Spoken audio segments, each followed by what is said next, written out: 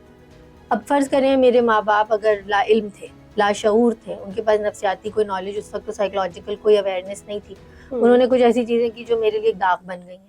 ٹھیک ہے, اب آپ جب خاموشی میں اپنے ساتھ بیٹھیں گے نا تو آپ کو پتہ چلے گا کہ اندر کون کون سی آوازیں ہیں. ان کو سننا شروع کریں, اس پہ غور کریں. جب آپ کو اویئرنیس آئے گی نا کہ ارے جب میں یہ کام کرنے لگی تھی تو میں نے اس کام کے لیے منع اس لیے کر دیا کیونکہ میرے اندر بار بار یہ آواز آ رہی تھی, تم نہیں کر سکو گی, تم نہیں کر سکو گی, بہت ڈراؤنی سی چیز ہے یہ, تمہارے کام کی چیز نہیں ہے, تم اس لائق نہیں ہو. اچھا یہ آواز تھی اندر. اب آپ نے کیا کرنا ہے, جیسے عثمان نے اس بچے کا نام بہادر رکھا کہنا ہے کہ میں بہادر, آپ نے سیلف پیرنٹنگ کرنی ہے. جب وہ خیال آئے آپ نے اس کو کہنا ہے میں تو کر سکتی ہوں, میں سب کچھ کر سکتی ہوں. یہاں پر میں ایک اور چیز ایڈ کرنا چاہوں گی. میرے پاس بہت سارے لوگ آتے ہیں جو آج کل ہیلنگ کا ایک بہت کانسیپٹ بن گیا ہے, بہت سارے لوگ کہتے ہیں کہ وہ روحانی علاج بھی کرتے ہیں اور ہیلنگ بھی کرتے ہیں. تو اس میں وہ ایک چیز بولتے ہیں ایفرمیشنز, کہ آپ اپنے لیے بولیں I am strong, I am enough, اس طرح کی. تو میرے پاس بہت سارے کلائنٹس آئے جنہوں نے کہا کہ ہم نے ہر چیز ٹرائی کر لی ہے, ہمیں ہیلپ نہیں ہو رہی ہے. وہ ہمیں کہتے ہیں آئی am enough, I am enough, I can trust my self, لیکن مجھ پہ اس کا اثر نہیں ہو رہا. ہمیں یہ, میرا بھی اگلا کوشچن یہ تھا کہ کچھ پینفل میموریز ایسی ہوتی ہیں جس میں انسان کو کہتے ہیں لوپ میں پھنس گئے, نکل ہی نہیں پا رہے. آپ ہر طرح کی پریکٹس کر لی, پھر کیا کریں اس سے باہر نکلیں گے اگر یہ والی پریکٹس سے بھی آپ نہیں نکل پا رہے؟ تو میں آپ سے ایک سوال پوچھتی ہوں, آپ بتائیں کہ آر یو ٹرولی انف؟ کیا آپ اپنی سانس کو کنٹرول کر سکتی ہیں؟ سانس نہیں کر سکتے, نہیں کر سکتے. کیا آپ اپنی بیماری کو ہر وقت کنٹرول کر سکتے؟ کیا اپنی دل کی دھڑکن کو ہر وقت کنٹرول کر سکتے؟ تو پھر آپ کیسے کہیں گی I can trust my self? آپ کیسے کہیں گے آئی ایم انف؟ کیونکہ آپ میں تو وہ طاقت ہی نہیں ہے. Can you really trust yourself? We can only trust one power, جو اللہ سبحانہ تعالیٰ کی ذات. ٹھیک ہے, so yes I am nothing but with Allah I am everything. میں خود کچھ نہیں ہوں, میں خود اپنے آپ کو ہیل نہیں کر سکتی. ہاں لیکن شافی کے ساتھ میں شفا حاصل کر سکتی ہوں. ٹھیک ہے, تو یہ کہنے کے بجائے کہ آئی ایم انف, اس کو تھوڑا سا آگے بڑھا کے کہیں آئی ایم انف ود مائی اللہ, اور میرے لیے اللہ ہی کافی, اور میرے لیے اللہ ہی کافی. ٹھیک ہے. تو جب ہم اس میں شفٹ کرتے ہیں تھوڑا سا, تو وہاں پہ اب آپ مجھے خود سوچ کے بتائیں, کیا آپ اس بات میں یقین رکھتی ہیں کہ اللہ تعالیٰ کے ہاتھ میں آپ کی جان ہے؟ بالکل. تو پھر آپ جب یہ کہیں گی تو آپ عقیدے سے کہیں گی, آپ کے اندر یقین ہوگا. جب مشکل آئے, جب وسوسے دماغ میں آئے, جب یہ خیال آئے کہ میں نہیں کر سکتی, آپ کہتی ہیں کہ اس پر بھی بار بار اصرار کرنے کی ضرورت ہے. بالکل, جیسے آپ دیکھیں ہمارے یہاں اسلام میں ہم تسبیح پڑھتے ہیں, ذکر کرتے ہیں, ایک ہی اللہ کے نام کو بار بار دہرانے کا مقصد کیا ہے؟ اسرار کیوں ہے؟ کیونکہ لاشعور کا علاج اسرار میں, سبحان اللہ, لاشعور کا علاج اسرار میں, اور تمام بیماریوں کی جڑ لاشعور میں. صحیح. اگر آپ اپنی پروگرامنگ کو چینج کر دیں گی نا, جیسے آپ نے کہا لوپ ہے, وہ لوپ کیوں ہو رہا ہے؟ کیونکہ جب ہم ایک سافٹ ویئر کو پروگرام کرتے ہیں اس کا ایک الگوریدم سیٹ ہوتا ہے. اگر وہ الگوریدم ہی غلط ہے اور وہ اسی لوپ میں اسی ڈائریکشن میں بار بار پروگرام کو لے کے جائے گا, تو آپ اپنا رستہ نہیں بدل سکتے. ٹھیک ہے, لیکن اگر آپ جڑ میں جا کے اور الگوریدم یا اس کی پروگرامنگ کو چینج کر دیں گے تو وہ رستہ چینج ہو جائے گا. انسان کا جو اندر کا سافٹ ویئر ہے وہ بھی اس کا لاشعور ہے. وہاں پر جو پروگرامنگ فٹ ہو جاتی ہے نا بچپن میں, اسی کو بڑے ہو کے ہمیں بار بار ایک اسراری میسج کر کے اپنے آپ کو بار بار اس سے توڑ کے نکالنا ہے خود سے. ٹھیک, جتنی دفعہ ہم مایوس فیل کریں, جتنی دفعہ ہمیں کہیں میں ٹھیک نہیں ہو سکتی, فرض کریں میں بیمار ہوں اور مجھے لگے گا فلاں بھی بیمار ہے, فلاں بھی بیمار ہے, فلاں بھی بیمار ہے, وہ تو ٹھیک نہیں ہوئی, وہ بھی ٹھیک نہیں ہوئی, اس کو کینسر ہوا, وہ بھی ٹھیک نہیں ہوئی, تو آپ نے اپنے ذہن میں ایک کون سی بات بٹھا لی کہ میں ٹھیک نہیں ہو سکتی. ٹھیک. اس کے برعکس اگر آپ ان لوگوں سے ملیں جو کینسر سے ٹھیک ہو گئے, جو آپ کو یہ یقین دلائیں گے کہ نہیں اللہ کی ذات بہت طاقتور ہے, آپ یقین رکھیں. صحیح. اچھا فاطمہ, کارما کیا چیز ہے یہ کارما؟ لوگوں کو دل توڑنے کی سزا ملتی بھی ہے, بدلہ ملتا بھی ہے, یا ہمیں لگتا ہے کہ بس یہ ایسی کوئی کہنے کی بات ہے, کارما ورما کچھ نہیں ہے؟ اچھا, اگر ہم اللہ تعالیٰ کے عدل میں یقین رکھتے ہیں تو کارما سچ ہے, لیکن اگر ہم یہ سمجھتے ہیں کہ نہیں اللہ تعالیٰ تو انصاف نہیں کرتے, بہت سارے لوگ ہوتے ہیں جو مایوس ہو جاتے ہیں خدا کی ذات سے. اچھا یہ کیوں ہوتا ہے؟ کیونکہ ہم اس بات کو بھول جاتے ہیں کہ ہماری حقیقت یہ جسم اور یہ عارضی زندگی نہیں ہے. ہماری اصل حقیقت وہ زندگی ہے جو اس کے بعد شروع ہوگی. ٹھیک ہے, اب آپ فلسطین کو دیکھ لیں, وہاں پہ بہت ظلم ہو رہا ہے. سوڈان میں دیکھ لیں ظلم ہو رہا ہے, اور جو ظالم ہے وہ دندناتا پھر رہا ہے, اور جو ظلم جس پہ ظلم کیا جا رہا ہے وہ مزید سے مزید ظلم کے شکار ہوتے جا رہے ہیں. تو اس کا جواب اس دنیا کا نہیں ہوتا ہر وقت. ہاں, کیونکہ ہم اپنی کامن پریکٹس میں دیکھتے ہیں, لوگ کہتے ہیں کہ جی اچھے کے ساتھ اچھا ہوگا, برے کے ساتھ برا ہوگا, لیکن نظر یہ آ رہا ہوتا ہے کہ کسی برے کے ساتھ اچھا ہو رہا ہے اور اچھے کے ساتھ مطلب کچھ اپوزٹ چیزیں نظر آ رہی ہوتی ہیں. کیونکہ ہم نے اچھائی اور برائی کا جو اسکیل ہے نا, جو ہم نے سیٹ کر دیا, وہ ہم نے کس چیز پہ سیٹ کیا ہے؟ مادی زندگی, ابھی جو نظر آ رہا ہے, جو عارضی زندگی ہے, جو ابھی ہے, جو اس وقت ہے. لیکن اگر آپ قرآن اٹھا کے دیکھیں تو قرآن میں اللہ تعالیٰ نے فرمایا کہ یہ کتاب ان لوگوں کے لیے ہے جو غیب میں یقین رکھتے ہیں. ایک غیب کی زندگی ہے اور ایک ظاہری زندگی ہے. اچھا, اب کچھ مفسرین نے ہمیں یہ سمجھایا کہ جب اللہ تعالیٰ ایک ظاہری زندگی کا ذکر کرتے ہیں تو ساتھ میں باطنی زندگی کہاں ہے؟ کیا وہ اتنے سالوں بعد آئے گی جس کو میں نے نہ کبھی دیکھا نہ مجھے پتا ہے کہ کدھر ہے؟ لیکن آپ کو اگر میں ایک چیز سے آگاہ کروں, اس وقت ہم دونوں اس کمرے میں موجود ہیں, ٹھیک ہے, اور ایک دنیا ہے جو ہمارے باہر ہے جس کو ہم دیکھ رہے ہیں, لیکن ہمارے اندر بھی ایک دنیا ہے, یہ ایک باطنی دنیا ہے. ٹھیک ہے, جو شخص ظاہری دنیا میں دوسروں کے ساتھ اچھا کرتا ہے نا, اس کے باطنی زندگی میں, باطنی دنیا میں بہت سکون ہوتا ہے. ٹھیک ہے, چلے یہ تو اب ہو گیا کامن, ہم لوگوں کے بارے میں بات کریں کہ ہاں ٹھیک ہے آپ نے کارما ہوگا, یہاں نہیں ہو رہا تو وہاں ہوگا, کسی نے کسی کا دل دکھایا, اگر آپ کو نظر نہیں آ رہا تو ان دی اینڈ اللہ تعالیٰ انصاف کرنے والا ہے وہ اس دنیا میں. ماں باپ کی بد دعا کرس لگتی ہے, دے دیتے ہیں وہ بد دعا؟ مجھے لگتا ہے کہ بد دعا جو ہے نا وہ اللہ کے عدل کے خلاف جاتی ہے, کیونکہ اگر انسان, کچھ لوگ کہتے ہیں نا کہ اس کو اماں کی بد دعا لگ گئی ہے, ابا کی بد دعا, بڑا دل دکھا کے گیا تھا, یہ کیا ہے؟ آئی تھنک کہ آپ کسی کا بھی دل دکھائیں گے نا تو آپ کی زندگی میں رکاوٹ آئے گی. وہ تو ٹھیک ہے فاطمہ, لیکن ہم ماں باپ کے لیے کچھ چیزیں چاہتے ہی نہیں ہے کہ وہ اس ڈبے میں آئے, ماں باپ ہم نہیں چاہتے. تو کچھ لوگ ایسے ہیں جو سمجھتے ہیں کہ اماں ابا اور بد دعا یہ دو الگ چیزیں ہیں. کچھ لوگ کہتے ہیں کہ نہیں, ان کی بھی لگ جاتی ہے. تو میں اس کو تھوڑا سا کلیئر کرنا چاہ رہی ہوں کہ ایسا ہے یا نہیں, ہم صرف ماں باپ کی بات. اگر جہاں تک میرا نظریہ, میں غلط بھی ہو سکتی ہوں, میرا یہ نظریہ ہے کہ چاہے وہ ماں باپ ہوں, بھائی بہن ہوں, شوہر بیوی ہوں, یا خالی دوست ہوں, جو شخص حق پہ ہوگا نا, اور اگر اس کے دل سے آہ نکلے گی تو اس کا اثر ہوگا. ٹھیک ہے, صحیح, آہ نکل گئی تو پھر آہ نکلے گی تو عرش تک جائے گی.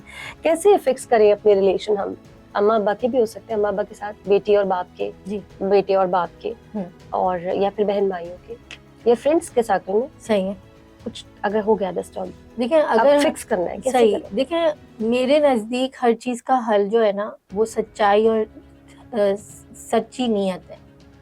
اگر آپ صداقت کے ساتھ, سچائی کے ساتھ حق کی زندگی گزارتے ہیں تو آپ پہلا قدم اٹھائیں گے, اور پہلا قدم رشتے کو اگر آپ چاہتے ہیں کہ بہتر, کیونکہ بہت سارے لوگ ہوتے ہیں کہتے ہیں ہم نہیں بات کریں گے, وہ بھی بات, یعنی فارمولا اگر میں آپ سے کہہ رہی ہوں کہ سیو کرنے کا ریلیشن کو اگر فارمولا دے تو آپ نے کہا کہ جھک جاؤ.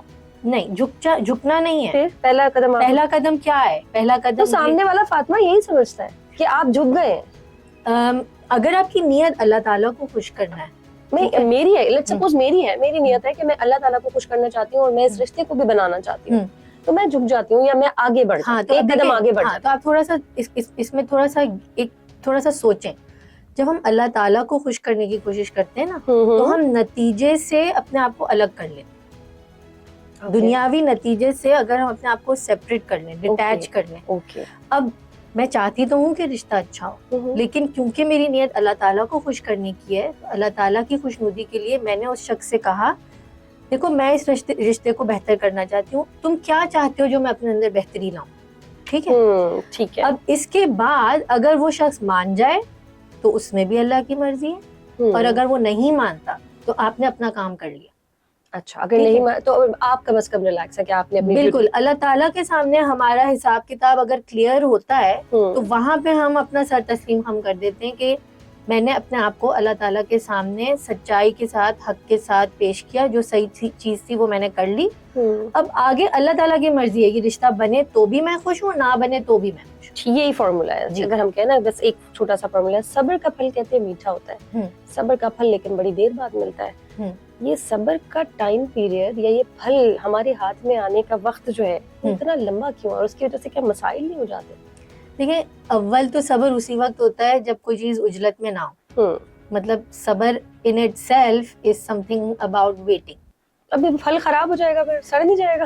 نہیں، پھل تو اللہ تعالیٰ کا وعدہ ہے نا، ان اللہ مع الصابرین، میں ان کے ساتھ ہوں جو صبر کرتے ہیں. ٹھیک ہے، اور صبر کا پھل میٹھا جو کہتے ہیں نا، تو دیکھیں میں آپ کو ایک بات بتاؤں، جو دنیاوی ہمیں مفاد کی طلب ہوتی ہے کہ میں صبر کروں اور مجھے فائدہ مل جائے فوری طور پہ کچھ نظر آ جائے، کہتے تو جتنا وہ فوری طور پہ ملتا ہے نا اتنی ہی جلدی وہ ختم بھی ہو جاتا ہے، کیونکہ یہ دنیا عارضی ہے.